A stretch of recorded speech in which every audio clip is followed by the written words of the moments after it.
Ndabahaye amahoro mwese mukunda imico n'akaranga by'Uburundi. Izina ry'iwanje ni Feliciano Bankunguka, umutozi mu mico kama y'Uburundi. Aha rero turi kumwe n'umuhinga mu mico kama y'Uburundi. Reka ndamuhe akanya nawe yidondore. Amahoro cyane mutaha. Yego. Jewe kw'izina ry'iwanje nitwa Imana Jean-Dodier, Yego. asanzwe mba ku mutumba wa Rucugu,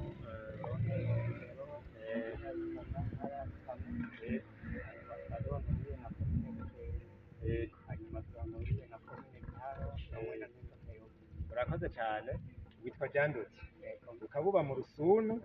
Mu Rusunu ni muri komine, komine Rutana, ni komine Rutana. Yego, intara Ntara ni Rutana. Aha rero twari duhuye ni mu Rutana nyene, neza ku mugwa mukuru w'intara.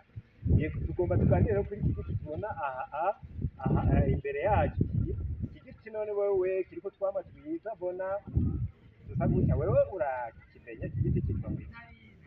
igiti mu bisanzwe genda kiza, Yego. iki bakita Ehe. igiti barakita indugwe, Bakita indugwe. Yego.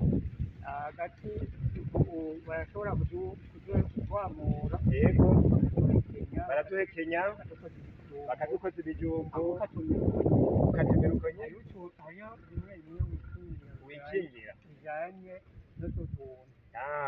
Hariho utuntu ushobora kwikingira mu mubiri iyo umeze utu tuntu. Yego, umuntu akwegereye rero ashobora kumubwira neza na neza imvo n'imvano y'utu tuntu utumize icyo bishobora kugufasha. Yego, mu bijyanye n'ubuvuzi kama hari ikindi kintu woba ushoboye abantu bashobora kuzokurondera ati dufashe, woshobora nko gufasha mu biki?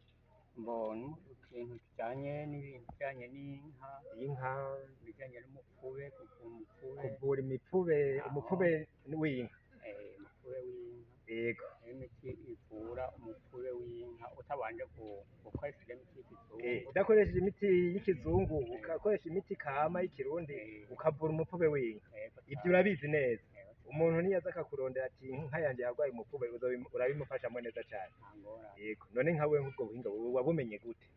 Je twayaga n'abakurambere bo hambere bahise, Yego. tugatera inkuru tukayaga tukababaza Yego. ingene ibintu ingene bimeze, hanyuma bakatugurukira tubwiye, Yego. hanyuma n'ubu tubandanya tuvugana n'abakurambere tuyaga utuntu n'utundi tw'akahise ka kera. Urumva rero ubumenyi kama bw'ibiterwa bwacu, imiti ni imiti ayimenya kubera yayibwiwe n'abakurambere bo hambere. Ni impererekanwa rero. Urumva nawe uwo kwegera uwo mufasha byinshi.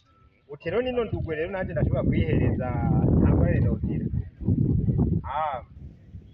Karabura nkuko wabivuze nyene. Yego cyane. Bakambwira kagasosa. Umaze kukarya karabura hama kagasosa.